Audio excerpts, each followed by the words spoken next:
Charles Bediako never actually played in an NBA game, but he opened up the floodgates, and now Amari Bailey may become the first NBA returner to college basketball.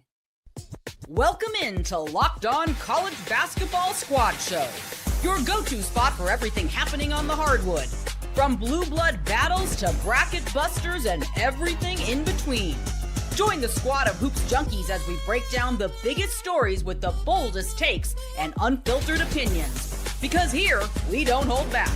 It's the College Basketball Squad Show on the Locked On Podcast Network. Your team every day.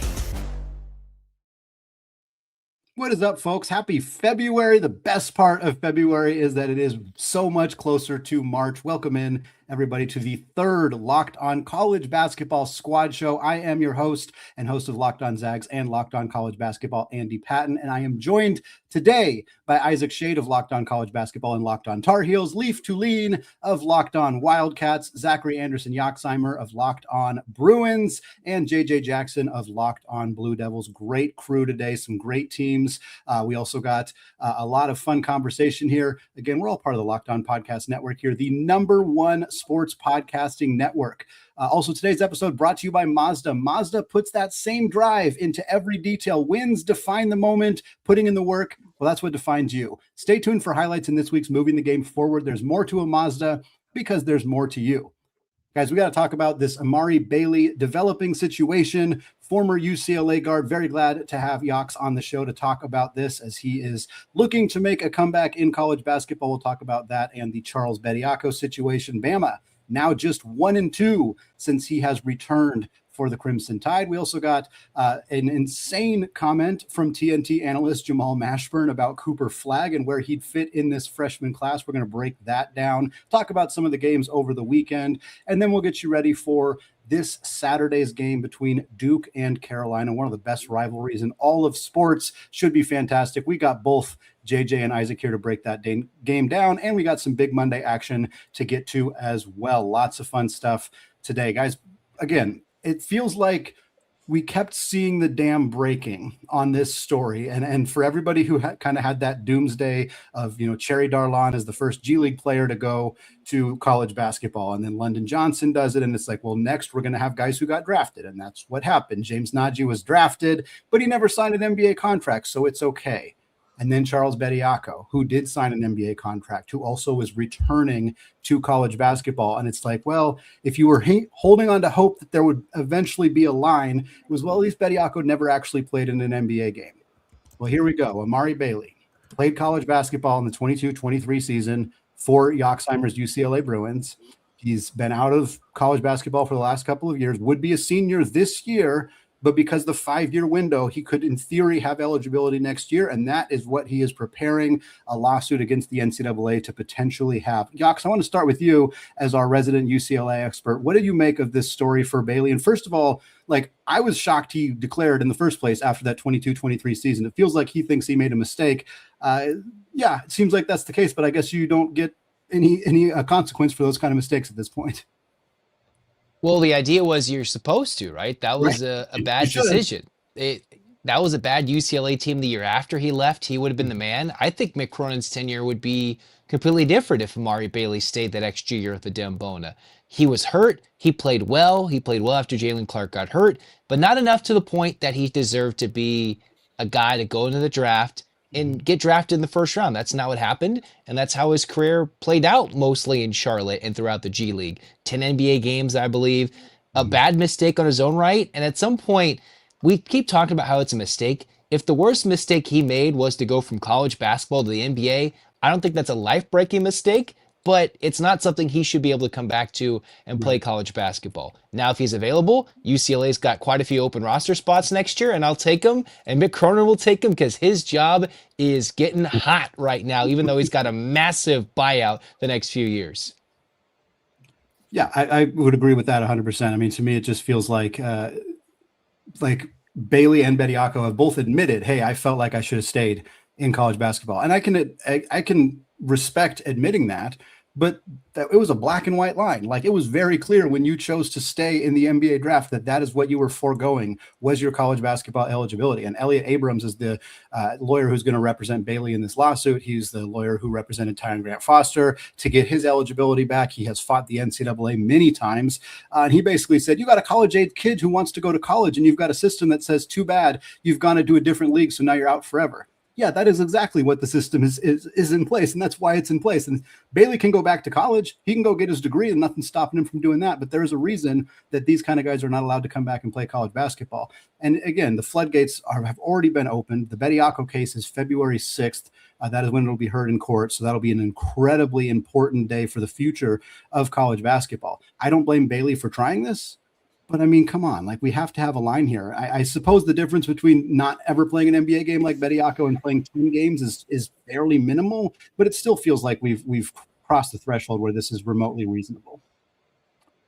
Yeah, I really don't want to see this go in that direction. And the fact that we're even, discussing this shows that it has legs and that this is becoming more and more part of the conversation, right? Like, I loved having the hypotheticals in my brain, guys, being a Duke guy, being, Mr. One and Done, where it's always fun. Or if you go back to the one season that Zion Williamson and RJ Barrett were there, in a super fun world, I like to think about Marvin Bagley III and Wendell Carter Jr. being sophomores. And the year before that, you'd have Jason Tatum on the team as a junior. And the year before that, it'd be a senior Brandon Ingram making up a Duke team of what it would look like if these guys did use all of their eligibility. But that's not the case. They made the decision to go on to the NBA, and I understand that I'm using the best of the best and guys that were so successful at the NBA that they wouldn't even think about going to the next place. But Duke has their own cases, right, where DJ Stewart in years past has said, I left way too early as a McDonald's All-American and a 5-star recruit and someone that would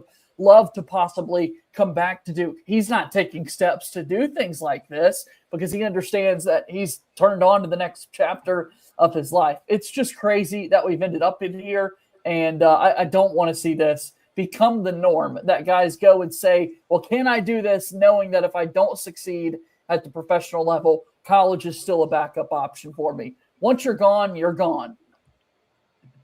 Somewhere along the lines, we lost common sense. Like that the whole idea is you go to college, you learn, and you can continue to learn, but that doesn't make you a professional right away. You got to go learn to be a pro, and you can't come back when you're a pro to do the same thing in college and get paid for it. I had an idea. If he comes back, he shouldn't get paid for playing college basketball. If for some reason, somewhere that happens, he shouldn't get paid. That's a ludicrous idea that he even could come back and get paid, but somewhere along the lines, common sense went out the window. Well, and like for me, with Bediako in this game, the game that Alabama played against Florida a few hours ago, as we're recording this on Sunday afternoon, is the announcers were talking about how Bediako is, he's tougher, he's stronger, he's more physical than he was a few years ago. And it's like, yeah, because he's been playing against pros. And they acknowledge that straight up. They're like, he should be stronger. He should be more capable. Again, he didn't play that badly, but Alabama's front court, which was supposed to be like, oh, now that we've added Bediako, we're going to be able to compete with Florida, the best front court in the country. And they wiped the floor with them. The Gators absolutely obliterated Alabama, scored 100 points. I think 70 or close to 70 of them were in the paint. I mean, it just did not make a lick of a difference in this game. But yeah, there's some level of like, why do we have a guy who has 3 years of not only, going up against pros and playing against experienced players, but 3 years of being in an NBA or at least a G League weight room and on a weight training plan. Like I know he's of the age where you could still be a college student. And I think one of Amari Bailey's quotes on this topic was like, well, I think, guys want to play against the best players that are their age. Like they don't want to play against 28-year-olds, but they want to play against guys their age. And like, yeah, I get that.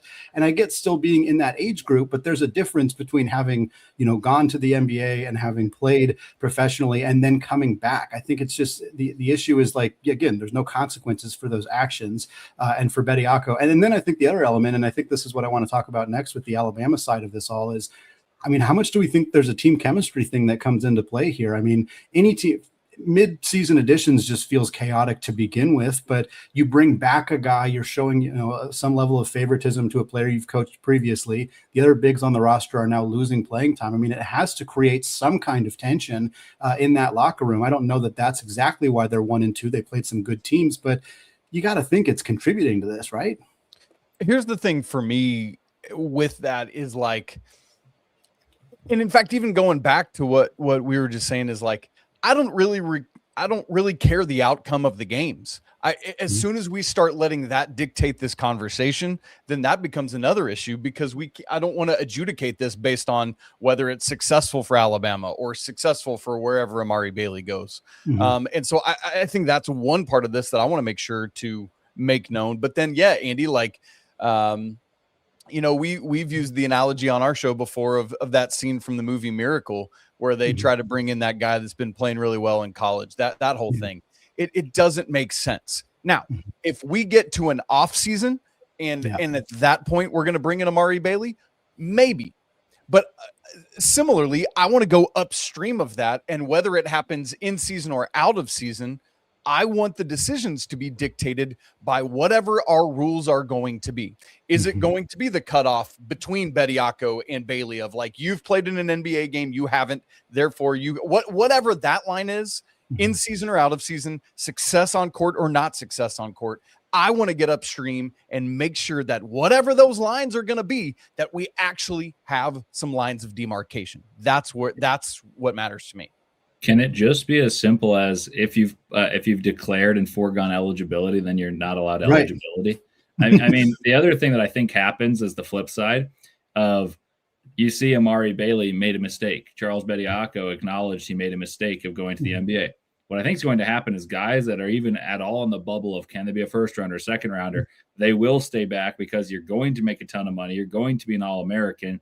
And you're going to do what JT Toppin did. Okay, I can get $4 million from Texas Tech rather than be like the 37th player drafted. And then unless you're older, that's probably what's going to happen.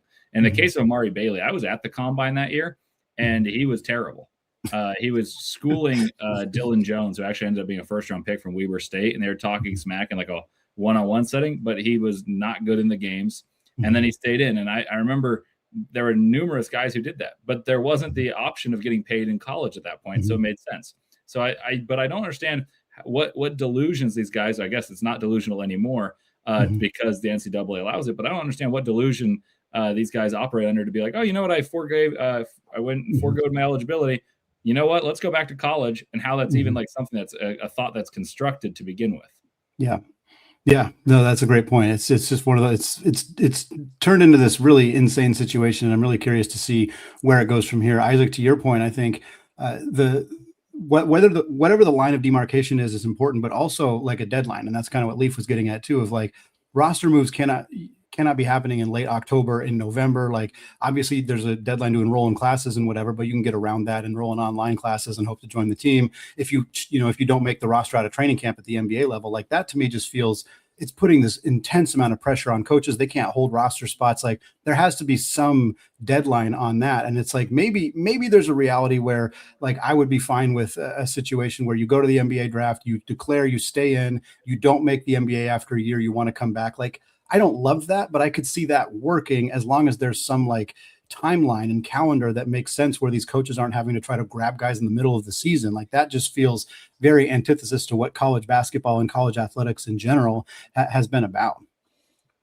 All right, guys, go ahead. I was going to say, it all circles back to the hoop state and back to the Charlotte Hornets, that 2023 draft class that featured Amari Bailey, James Najee, and then Nick Smith Jr. and Brandon Miller. The fact that both of these guys were drafted by the same team. Wow.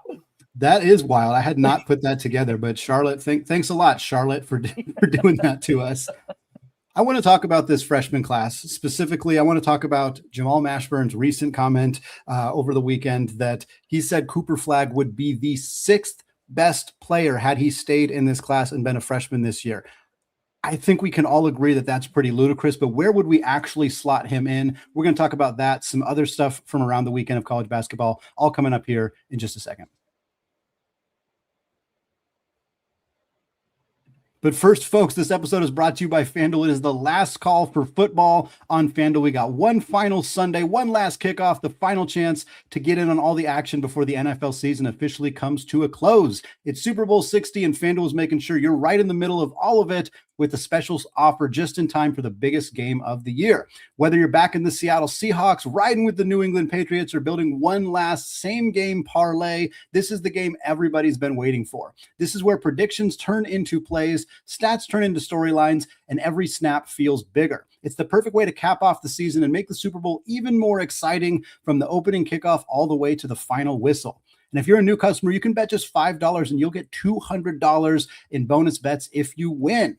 Before we get to Super Bowl Sunday, we got Big Monday tomorrow. Texas Tech, 4.5-point favorites, hosting the Kansas Jayhawks. Really fun battle. We'll talk about that later in the show. I like the Red Raiders to bounce back after their loss over the weekend to Central Florida. Folks, make it count, because after the Super Bowl, the season is over. Last call for football on FanDuel, an official sportsbook partner of Super Bowl 60. Visit FanDuel.com to get started.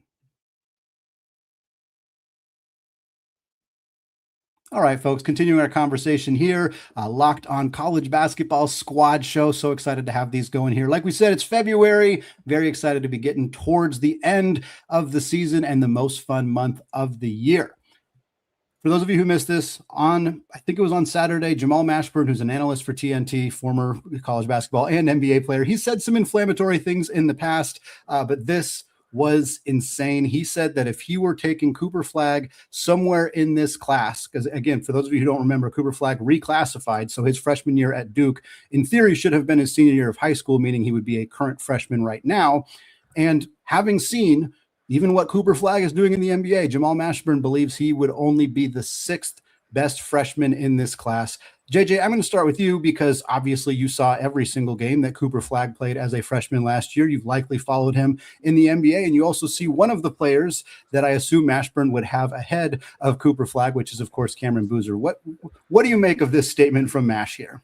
JJ, before you go, I want to ask a clarifying question. Was his statement that it was about college production or where he would go in the 26 NBA draft? Yeah, it's like he thinks he would be the 6th best. He's saying in a hypothetical situation where Flagg were still in college, he thinks he would only be the 6th best player in this class at this point. Okay, so not about NBA draft stock. I think in theory also about that, but yeah, not exactly, I suppose. When I saw this come across my my social media feeds, it was one of those moments where, is AI happening? Like, did someone put this video together? Like, are we not prisoners of the moment when you just saw this Cooper Flagg fella score 49 points in an NBA game and follow it up with another 34-point double-double? I mean, it's just crazy what he's able to do at that level. How in someone's brain do they then say, well, when I look at these college basketball guys that are currently playing, he's 6th. I don't know how someone could put something like that together, given what you just saw him do at the NBA level. Okay, fine. Go back to the college game. Well, does a guy not leading his team in every statistical counting category all the way to the Final Four, setting the record for most ACC wins in a single season with 19, going on to play, by the way, with the starting 5 that every single player was drafted because he made them better along the way? How do you get to that conclusion? And I do love this year's freshman class, and obviously a major fan of what Cam Boozer has been doing there. But Cooper Flagg's just different. Do we need to remind ourselves that when the USA Olympic team that won the gold medal got to send out invites to select players, there was only one guy that got that invite from this group of players, and that was Cooper Flagg, and all of the pros were raving about him. How in the world do we get here, fellas? Yeah, absolutely ludicrous statement in my mind.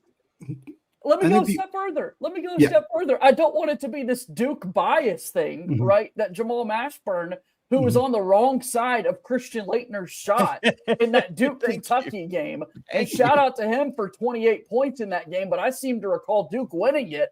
And I'm never, is that what this deal is? The Duke guys you can't get past? I don't know, man. I don't know. I think this is the craziest part is it's not really like this short memory thing, though, JJ. You remember when they were talking about, if Coop stayed in his class, he'd be the 3rd or 4th best player because AJ is a better prospect. And so I'm from Utah. I heard all about AJ. I've now seen him 4 times live and all of this stuff for now about 2 years about how AJ is better. I was on your show, I think, beginning of last year, and talked about how different Cooper Flagg is. And as an NBA draft guy, which is what I did for a long time, I would have taken Cooper over AJ by far out of high school, and they're the same age. Not to mention in college, when he was 17 years old, I might be off by a point or two here, but when he was 17, before turning 18, I want to say his averages against ranked competition was 26 and 11. So I don't think it's close. I would say if I had to rank him in terms of college production, I'd go Coop, Boozer, but I want to be clear. Darren Peterson's the best player in college basketball. It's just he hasn't done it at the same consistency level due to health issues than Boozer. But it's Coop, Boozer, DP, AJ, and then probably Caleb Wilson or Acuff at 5, in my opinion. But like, I still don't think it's even close for Coop. Like, imagine he could be 18, 19, like instead of being 17, turning 18. Like, I don't think there's a player in college basketball that you could put 1 through 5 and get you 20, 10, and 5.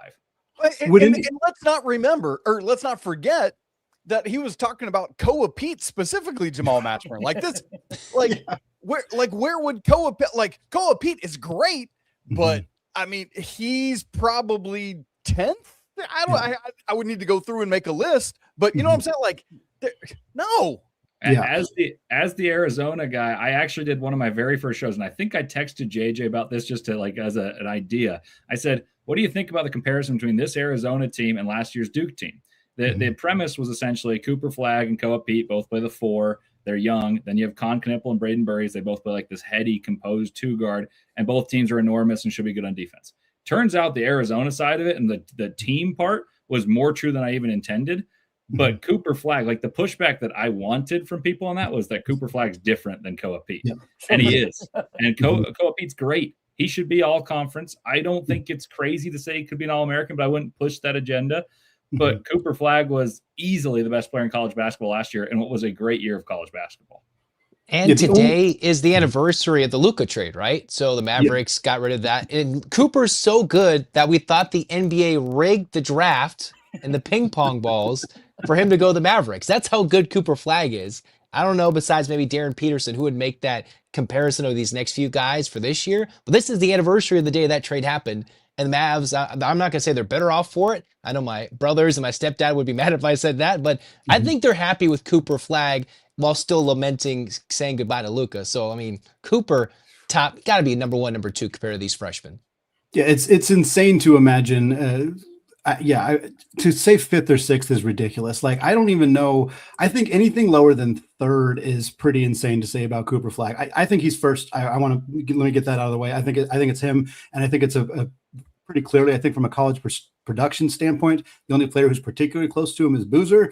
And then from a talent perspective, I think you do have to argue Darren Peterson. He's tremendous. If you're listening to this right now, go watch the dunk that he threw down against BYU this weekend. That was absurd. He is a ridiculously talented player, but I don't even I could see there have been an argument of like Flagg versus DP, maybe, had they been in the same draft class. And certainly I think it would have been necessary for DP to stay healthy, but he's not better than Dimansa, especially defensively. He just doesn't bring the same amount of stuff as what Flagg is able to do. Boozer, they're somewhat similar in the sense that they're productive on both sides, but he's just doesn't have that upside either. And that's no knock on Boozer. I just don't think he has Flagg's upside. And then, anybody after that. I mean, Caleb Wilson and Koa Peat, I love both of them. They're both great players. They have such, pretty obvious flaws to their game, whereas Cooper doesn't. Like, it's just, to me, it's just a pretty ridiculous statement to make. It seems intentionally inflammatory. I'm curious if any of you would even would strongly argue for Flagg anywhere other than first at all, because I think that's a pretty limited argument too. I'm glad that we're all raising the flag. I mean, it's an easy thing for all of us to do. I don't know that there's much discussion beyond. I just can't get over what we've been seeing at the NBA. Like, he's just long been lauded this great prospect. And again, the USA invite that he has leading up to the Olympics with one of the best teams ever assembled. And they're all raving about the guy. Like, we can't forget about these things that played out for Mr. Flagg. So capture the flag, raise the flag, everything in regards to Cooper Flagg here. If it's an NBA draft one, I think there's an argument for Darren Peterson in the sense of if Darren Peterson played 2 halves of every game this season, there's a legitimate world where he's scoring like 28 a game. Like, his efficiency, I'll have to come back to me in a minute or two, and I'll find you this exact efficiency thing. But he's 95th percentile at better in every scoring category, percentage-wise, and in terms of total output. Like, he's unbelievable. And so I think there's a world in the NBA draft, but I don't think his impact on the game, partially due to injury and health concerns, but also due to the way he plays, isn't as impactful as the way Cooper Flagg does. He's the type of guy who can play 1 through 5, lead your team in every statistical category, like JJ said. And if you want 40, he can give you 40. Whereas Darren Peterson, it's like, okay, here's 40, but nothing else. Yeah. And I want to wonder if Jamal Mashburn's thing was intentionally inflammatory. Yeah, that's the other thing I wonder about this is, like, was it intentionally inflammatory? Was it just an awful take? And you just like, hey, some people are really good at playing basketball, but maybe not evaluating others that do, it's like, I'd love to talk to him and say, hey, buddy, come here. Like, Why did you say if you had that one to do over again, would you like, could I give you an opportunity to walk that one back? Would you take, just where is his head in it? That's what I want to know. There were a lot of really good basketball games this weekend, but I want to talk about one in particular before we move on and get to some of the previews for this upcoming week, including that really fun one between Duke and Carolina. But Yax, I want to go to you because that was an incredibly tense and amazing basketball game between Indiana and UCLA. I know it did not go the way the Bruins wanted it to go. Double overtime, down 10 with 90 seconds to go, storm back, force overtime, agonizing loss. But man, truly one of the best, just most exciting college basketball games of the entire year. And I feel like it's a game that not as many people saw because it wasn't, ranked on ranked like we have with Michigan State and Alabama, Florida, and all those other games. But man, that was an instant classic between those two teams. I'm going to say this. In a year for college basketball, there's been many crazy games. You could argue that there have been crazy games even across town. Dare I say, I don't like to talk a lot about USC, but man, that game earlier in the year in the Galen Center, San Diego State, Troy, there's been some crazy games this year in college basketball.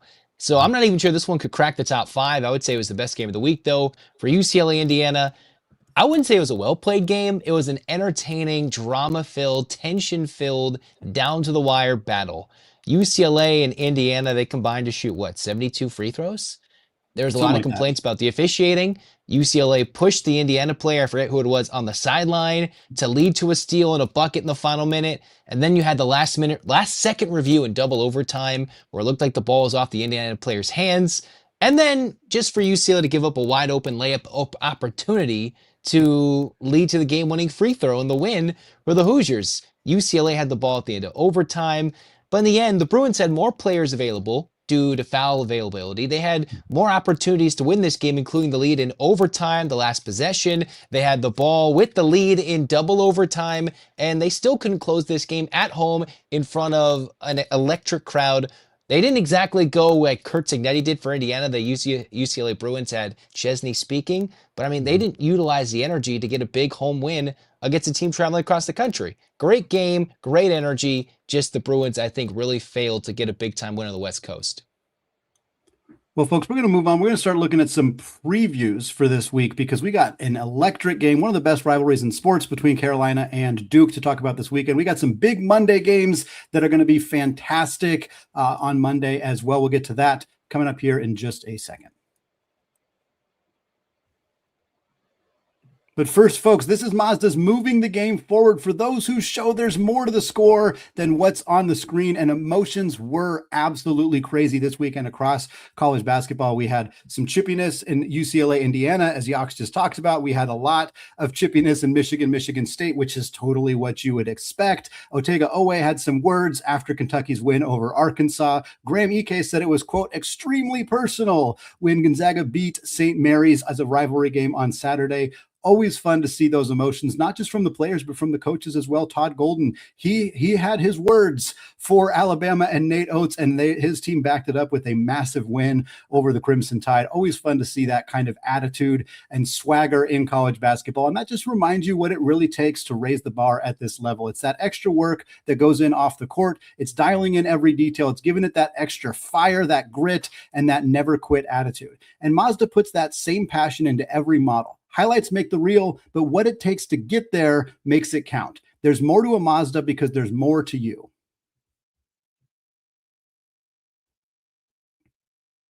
All right, folks, we are going out to the weekend. We're going to talk about Big Monday later. We're going to talk about that in a second, as we know that those games are coming up sooner. But we got an opportunity to talk to our hosts of Locked On Blue Devils and Locked On Tar Heels. We got to take advantage because that game is coming up on Saturday, one of the best rivalries in the sport. Duke, North Carolina, both teams playing well. I know Carolina had that stumble out west in their conference matchups against Stanford and Cal. Of you to say it that way. Well, they've won 3 in a row since then, so at least they're on the right track. Obviously, both teams have a game coming up leading into that week. You don't want to see any trap games. That, fortunately, I think for both of your teams, it's Syracuse and Boston College. So hopefully not any stumbles there before we get to that big time matchup. JD, I'll start with you. Obviously, one of the stronger front courts in college basketball for Duke, but also going up against a really, really good one in North Carolina and Caleb Wilson and Henry Vasar. Kind of what are you looking for in this matchup here against that front court in particular? Yeah, this is going to be the real deal. I mean, this is one of those games that obviously, no matter who's on the rosters, like I'm going to be watching, and everyone in the sports world should be watching anytime Duke takes on North Carolina. It's been long overdue for us to be back in a position with both of these teams in a top 20 spot, and both parties have kind of let the other down for a while. But what a big opportunity it is for these teams to be on the national stage once again, and the front courts to show up the way that they have all season long. I do think that's going to be one of the biggest factors in a game like this, with what Cam Boozer can do on the interior, along with Patrick Gongba. Malik Brown has been more assertive offensively in recent games for Duke. I think that's an added wrinkle there. Duke did see Henry Vasar last season in their run to the Final Four, and a fun matchup that they had against him and Kaman Malawach on the interior there. So good to run it back there, but they certainly haven't seen athletes quite like Caleb Wilson so far this season. A lot of Duke's primetime games this year, the star players have been sitting out for whatever reason with injuries and whatnot. So I'll be happy to see Caleb Wilson actually take the floor and see what kind of showdown we can have there. But I do think the front court is where it all starts with a game like this. To JJ's point, I'm so glad you didn't just say Cam and Gongba, JJ, because obviously Malik Brown plays a huge role in this game. North Carolina doesn't necessarily have that same level of depth as, hello, I'm Duke and I'm bringing one of the best defenders in the country off the bench, right? And like Jaren Stevenson is great, but North Carolina would be in much better shape in that regard if Van Allen Lubin had stayed as he planned to, or if Jalen Washington wasn't at Vanderbilt, and those were the guys coming off the bench so that Stevenson could be at the 3 or something of that regard. So watch out not only for those 2 frontline starters on both teams, but how the depth affects it coming behind that. And then, you potentially imagine in a game like this where maybe those front courts cancel each other out some. Who is that? JJ and I always talk about this when we do our crossover for these games. Who is that unexpected dude that's going to be an X factor? Is it one of the international guys that came over? Could Dame Sarr or Luka Bogovac just go bonkers in this game? I don't know what it is. Maybe Caden Boozer drops like 8 dimes and has, just 2 something like that. Like, that's what I want to see, is who brings in that wrinkle that's completely unexpected for either team. Either way, it's going to be a lot of fun. Obviously, the Boozers and Caleb Wilson came together to win a Peat Jam championship with Knight Riders a couple years ago, and so they know each other so well. Obviously, that's a fun storyline as part of this game. Game day will be there, as always happens. I can almost guarantee they'll be there again for the regular season finale in Cameron. Going to be a lot of fun. Cannot wait to see rivalry. Throw all the record books out there, that whole thing. Let's get going on Saturday night. What stands out to me in this matchup too is we've seen some issues with Carolina, specifically defensively in the front the backcourt. Obviously, that Ibuka Okori scored 1,000 points against them in that Stanford game or whatever it was, and we've just seen that be an issue for Carolina. And while Duke's scoring comes mostly from their front court, obviously they don't have like quite the same level of like elite point guard play, but we have seen Isaiah Evans be absolutely great, and we've certainly seen Foster and Boozer, like you mentioned, kind of have some big moments as well. But it feels to me like it's kind of a matchup of like one of Carolina's weakest parts isn't exactly Duke's strength.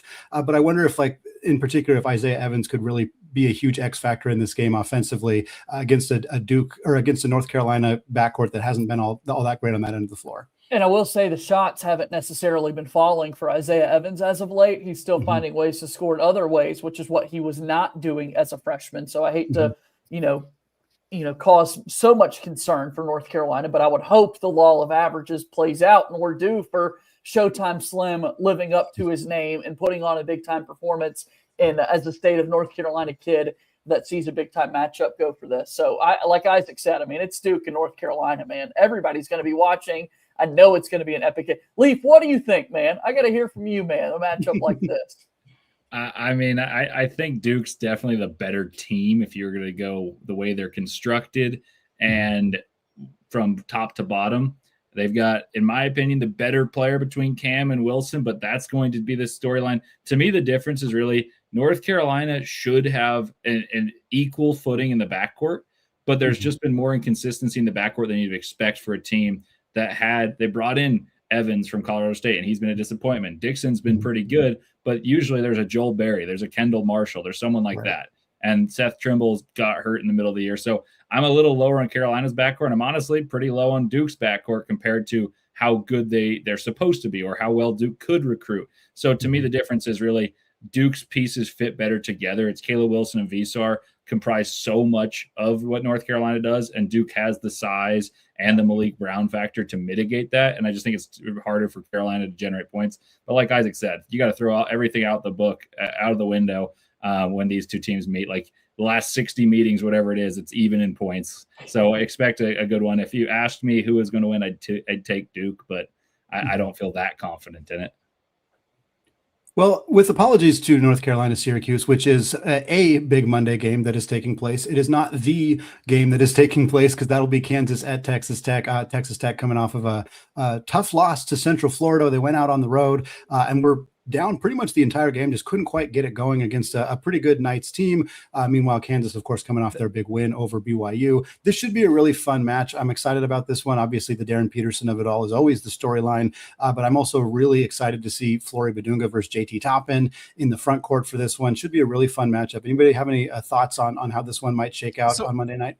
Andy, here's the issue. I don't know. Did you see all the pictures going around social media of Christian Anderson out at Magic Kingdom, at midnight on Friday? Did you see that? I heard a little bit about it. Yeah, I didn't see too much on it though. No, I'm completely joking. Look, I was going to say, how did I miss that? I love that I hooked you guys in on that one. No, look, for Texas Tech, you just go lose a game on the road. It happens. It's Big 12 play. UCF's knocked off a couple people here and there. They can do it. Coach Dawkins is great. But going home, hosting Kansas, and who knows? I mean, Darren Peterson might have a cramp already. We just don't even know what's going to happen when this game happens tomorrow night. And that's the big thing is you never know. He could, like he did on Saturday, drop 18 in the first half, look unbeatable, that dunk Andy talked about, and then not even be able to be on the floor in the second half. And at that point, the difference is you're not in Allen Fieldhouse tomorrow night. You're in Lubbock, Texas. I feel like we're going to see a big, angry Texas Tech team bounce back in a big way. And look, I know Kansas is getting better and better and better, but you just to mitigate the risk of what's going to happen with Peterson, I feel like all the wise and smart money is on Tech. Here's my question. What's worse, Kawhi Leonard or Darren Peterson in load management? You know what they should do? They should play him as a closer. He should come in with 18 minutes left, so he's just stretching the whole game, and then he comes in, with either 16 minutes, and he comes in. They got an entry music, and he comes in, and you don't sit him. You don't sit him. At each of these media timeouts in the second half, he stands up because I'm convinced either he got hurt while dunking on top of Kebakeda, or he cramped up again while sitting at halftime. So whatever they're doing, just don't let him sit down. I'm not even joking about that. I truly think if he sits down, he cramps up. So I am joking about the closer thing, obviously, but the sitting down part is for real. The interesting part about Texas Tech, though, is Kansas has the size to battle with Toppin. They've got Badunga and Tiller. And I don't know, do you not double? Because we talked about this about Arizona and BYU last week, and I'm going to speak about the Arizona side of it in the sense of that's the team I cover. But they had the size to put guard AJ straight up and not double. It limited Richie Saunders. Richie Saunders was the best player on the floor in the second half of that game, and it was because AJ was a decoy. And the reason I bring that up is teams that guard JT Toppin without doubling tend to beat Texas Tech because then the other guys don't hit threes. And Kansas may have the size to do so. I'm not sure Badunga's quite the deterrent at the rim. I know he blocks a lot of shots, but he's slender. But you can put Tiller, you can put him on him. And then Anderson, Melvin Council he's a competitor at the very least. You never know what you're going to get from him. He's going to compete. So I do think there's a world where Kansas plays him close. I would lean Texas Tech, especially with the uncertainty about Peterson. But like personnel-wise, they have a better chance than many teams going into Lubbock because so many teams double. When they double Toppin and Donovan Atwell and these other guys hit threes, you're screwed. You have a chance when you play them straight up and say, beat us 2-on-5 with Anderson and Toppin.